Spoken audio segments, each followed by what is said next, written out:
We're back. What's up, Teresa? Hello. What's up, guys? How you feeling today? I'm good. It's Friday.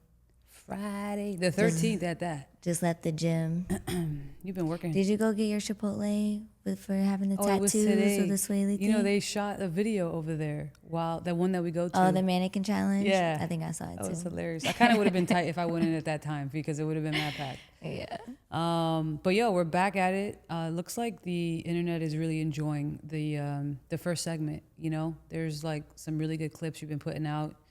You went viral a few times on TikTok. You've been working since the first one. So excited to get into it today.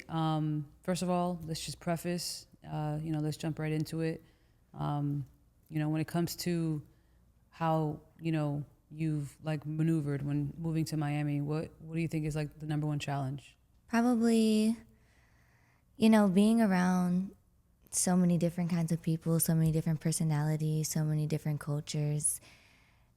I've really gotten a chance to obviously like take my beliefs and like the things that I've learned growing up and kind of learn everybody else's and kind of form like my own way of like, okay, I didn't see it in that way. Okay, that's a good perspective. Right. And I've been able to mix my old beliefs and like my new beliefs and put them together. But that wasn't until like probably later after, a couple years of Right. being around so many different people. So that's been very challenging. But also like just staying true to who you are with all the influence around you and just society, social media. So that was probably like, I wouldn't say like it was a hard challenge, but I definitely got a chance to like see more, see different, and now it's my beliefs, not like what I was born into or what I was taught from everyone else around me. So but definitely it's been hard getting to know like different people and trying to stay genuine, and so but I think I've done a pretty good job. It's because people be on some fuck shit or what? Yeah. It's Miami, they're gonna try you. Yeah, I feel like it's every major city. I hear that every major city. I've lived in all the major cities, and it's the number one thing. But not also like just Miami though too. When you go through life and you've had so many people fuck you over, Sure. like that happens everywhere, right? Sure. So it's not even just a Miami thing. Like that's hard, like staying true to who you are, doing good behind closed doors, even though everyone around you seems to be doing whatever the fuck they want to do and making it happen. Yeah. But God sees, you know what I'm saying? Like those who do that. So Yeah. that's always been something that like I've lived up to. Like my mom always taught me that, Yeah, I was gonna say it takes a lot to stay that way, and then also, like you mentioned, mixing the old beliefs with new beliefs, because it's not like your morals go away, but then you're like getting tried, and you're like, ugh. When it comes to this is such a cliche thing on the internet. Everybody talks about doing the thing to heal, and like it's the I gotta do this to heal or whatever it is. I feel like you have a very interesting perspective on healing. Want you to kind of go into that a little bit. Like, what does that mean to you? And do you feel like you are healing in the traditional way? I definitely like went on my own way about healing.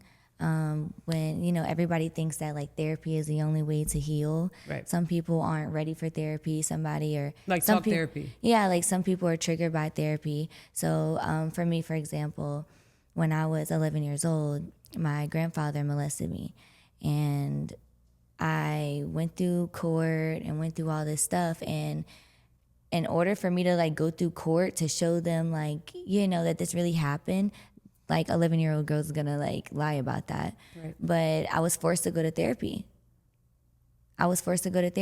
So even now at my older ages, like when I hear therapy, I think of him. It's triggering. Yeah.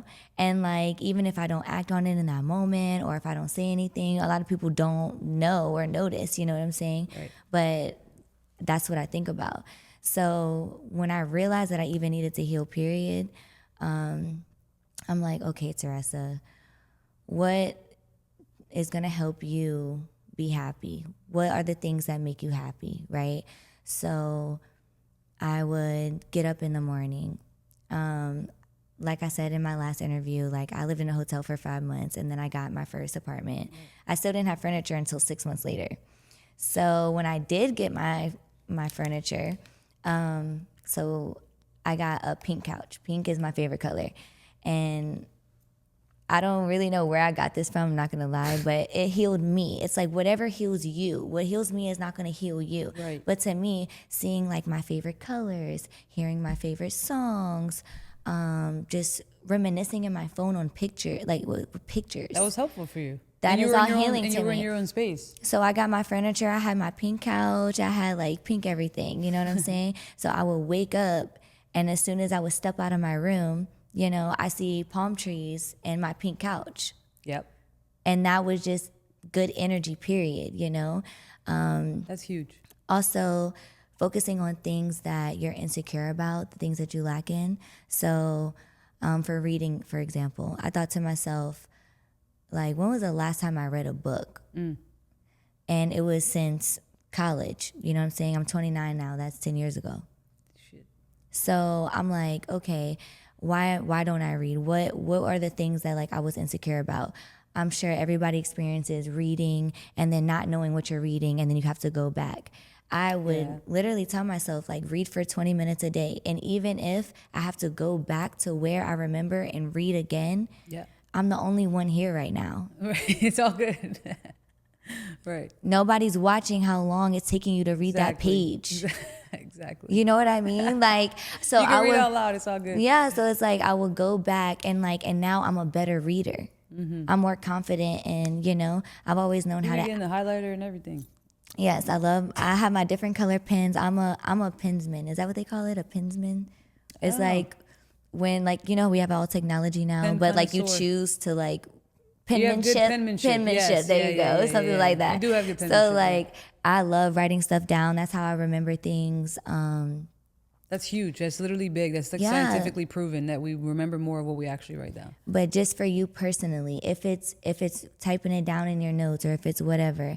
So basically just doing things that I like to do, dancing. You know, I've always been like very artistic. So, you know, I just bought paint that like one day I can just listen to music and paint, think to myself, write, like whatever it is that's healing to your mind and your body, do it. Yeah. Do it. I'll go And those out are to- all healthy ways, by the way, too. Yeah. Like, I feel like people take that and, you know, they use bad vices. So in your case, you also, you know, healed in a different environment. Like a lot of us try to heal in environments where we were hurt. You can't do that. And that was more so for like my healing being in Miami, right? Sure. So another part of healing is, you know, facing the things that you don't want to face within your friends and your family. So before I moved to Miami, like I said, my grandfather had molested me, and unfortunately that case got dismissed because in my statement I said that, you know, my training bra was off of my left arm. I said left in the statement, but when I got to court, I pointed to my right. So Wow, bro. That's crazy. basically, like, I'm 11 years old and I got my left and my right mixed. Right. Like, It isn't. and so, but I said, oh, like, I know when I got to court, I know when I woke up that it was this arm, right? So now I'm even triggered when people say left and right. You know how long it took me to learn my left and right and I have to think about what hand I write with before, Yeah, that's. because I didn't know because my brain straight went to that. You know what I'm saying? My brain didn't say this arm or that arm, like, Right. you know, or go this way or go that way. So anyways, I don't know specifically the reason. Truly, if you want the family tea, you know, the people that continue to talk to my grandfather, it was for like just for the benefit of knowing them, right? So even my grandmother stayed with him. So before I moved to Miami, I basically told myself, I am going to confront everyone who is doing this to me. It took me 15 years to stick up for myself, to my family. Wow. And I was done. When I got older and I wasn't so, it's not that I was blinded. It was just like, I didn't want to lose my family. You know what I mean? There were some Christmases where it was like, oh, he's going to be here just to let you know. So I stayed home. You know what I'm Missing out saying? on the- Missing out on family because, you know, so Sure. long story short, I cut off my family right before I moved to Miami. It doesn't matter if it's blood or not. Blood can hurt you. So I basically faced that with them instead of hiding it back, you know, in the back of my mind and just letting things slide. I started to have a little bit of self-worth and just not allow, you know, so face your fears. Talk to that person. Talk to that person who did you dirty. Talk to that person who you may think that you think that they don't remember what you did to, you know what I'm Sure, saying? sure. Like, Yeah, that's deep. you have to face it. You have to face it. So I think that before going to therapy and before, you know, any of that, like, you have to face yourself. You know what I mean? And like have a mindset, because people can go to therapy and talk and they're not really doing nothing, you know? Using the tools or anything. Unfortunately, I haven't gotten to the therapy part yet, but this is therapy for me right now. Absolutely. My story is my passion, you know? Absolutely. So It's just different forms, you know? Mm-hmm. I never thought I would like yoga 10 years ago. And that's a form of therapy to me, you know? But kudos to you. And that was really brave for you to share. So I appreciate you sharing. thank you. That actually leads me into the next question about forgiveness. You know, you just said a lot of key things, and it sounds like, not speaking for you, but it sounds like, you know, when it came to your family and other things, you realized, you know, I'm gonna still protect my peace and still be able to enjoy my family. You know, and that's a form of forgiving in some shape or form, whoever it was, whether it was yourself or whatever. How does, you know, you growing into the woman you are and forgiveness, how do they play a role together? I think that everybody, and especially me, I have boundaries with my forgiveness.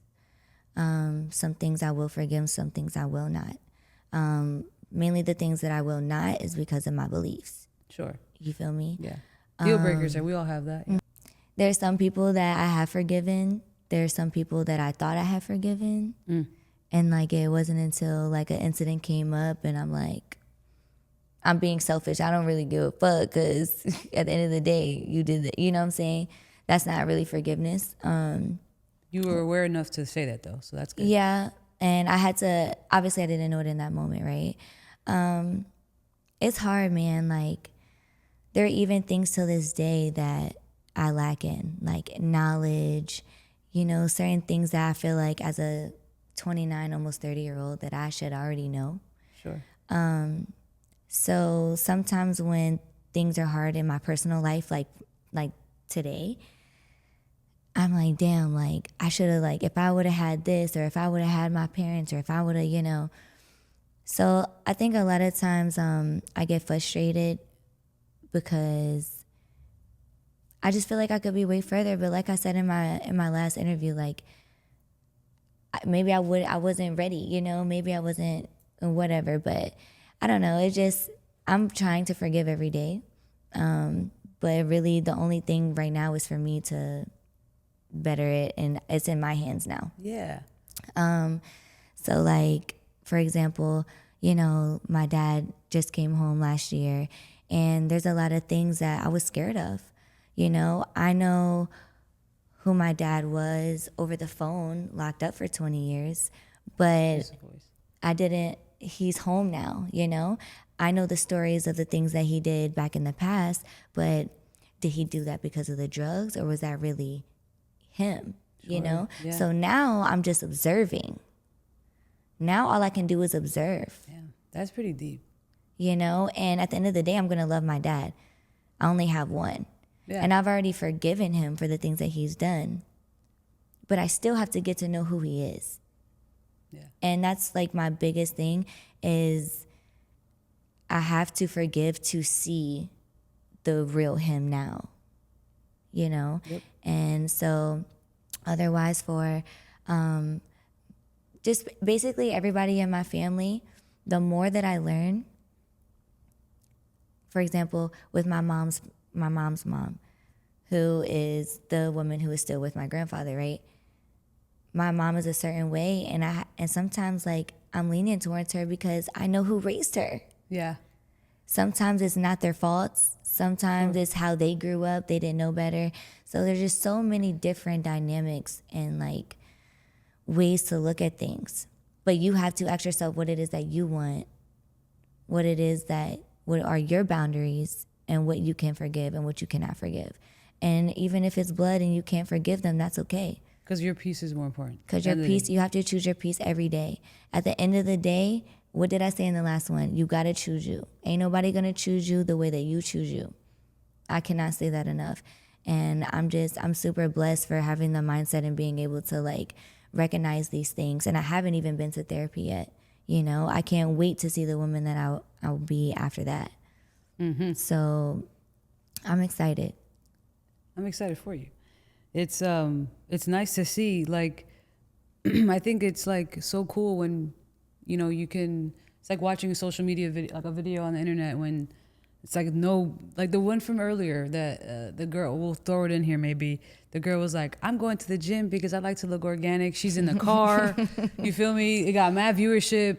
You know, we're all just sharing, and that's like a form of vulnerability and forgiveness and healing and being compassionate, as you just mentioned, for your mom, for example, because that's what that is.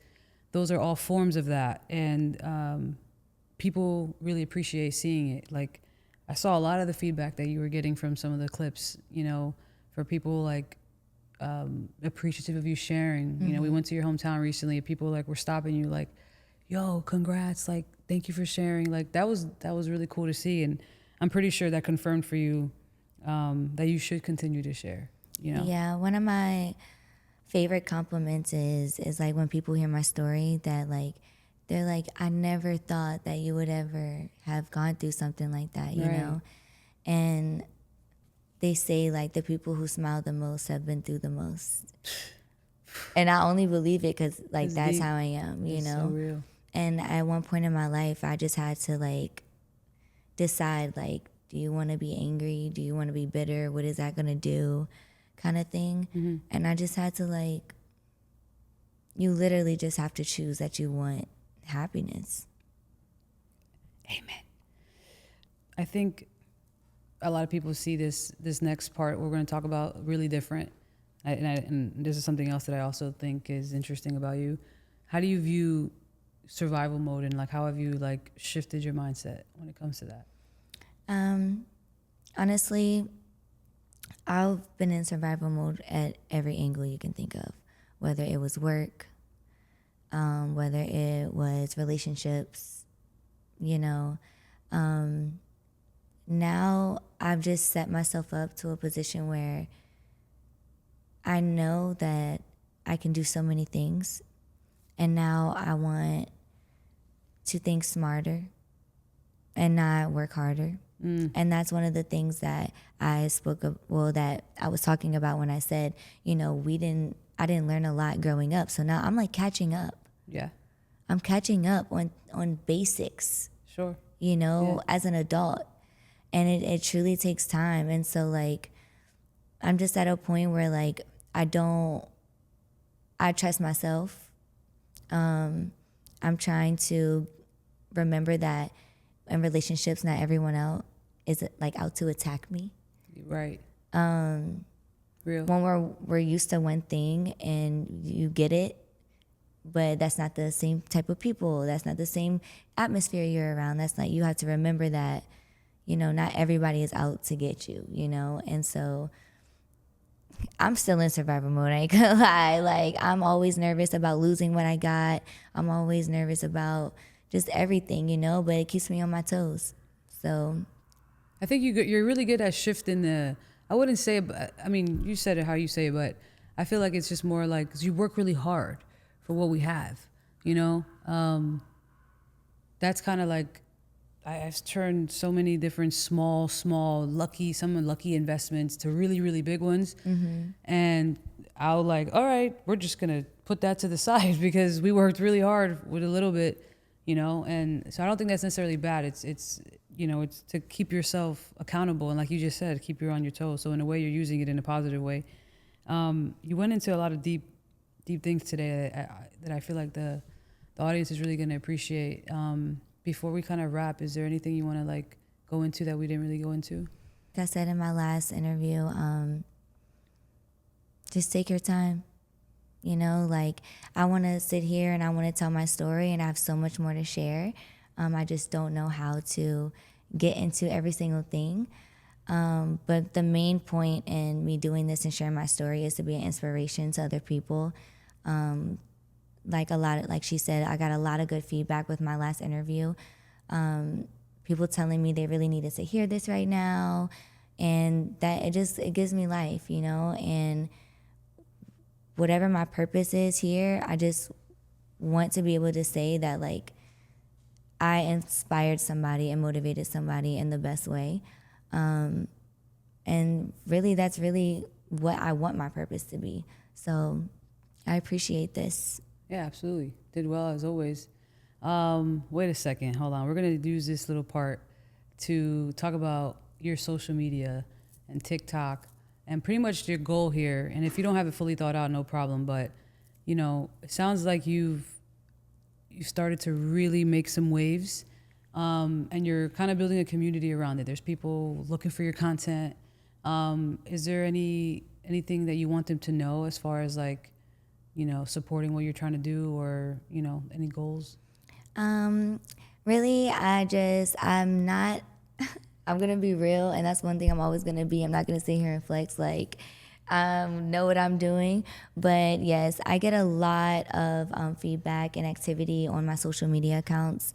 I may not have, 20,000 followers, but my followers are active. Right. My followers are active. So I appreciate y'all that have been following me, commenting, sharing, supporting me in everything that I'm trying to do, all my transitions. Really just for TikTok and stuff, I'm going to be doing TikTok shop, posting things that, I love, I recommend. Instagram and everything, I'm going to be posting these interviews. Please comment anything that you guys want me to talk about, hear my opinion. Clap back comments. She claps back, by the way. Yes. I got some hate and ass feedback, and I love it. I love it. I love it. So, no, I love my haters. I love my fans. You guys follow me, _RESSA on TikTok and Instagram. I hope to see you guys soon. You'll be hearing more of me. Thank you so much, Shanice. Got you. Peace out.